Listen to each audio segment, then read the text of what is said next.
Hello po. Magandang umaga po sa lahat. Ako po ngayon ay may hinuhukay dito. Dahil ayon po sa mga kwento-kwento, meron daw po dito nahukay na ginto. Kaya ako ay nagbaka sakali, baka meron din nga. Dahil ito daw lugar na ito ay mabato. Ay, pag ako'y nakapulot, nakakuha. Salamat.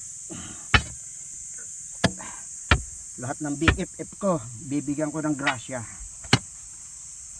Sa lahat ng mga tumulong sa akin, sa mga nagpaangat ng aking channel. Kaya lang, ang hirap kumita. Ganito pala, pag ang hinahangad mo ay malaki. Hirap.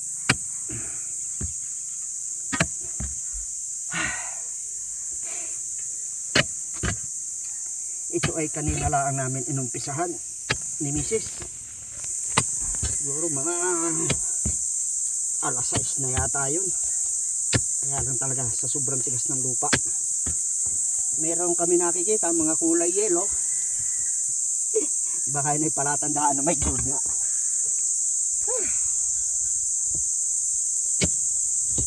Hindi ko alam kung yun ay sinasala ba. Puro tipak na tipak.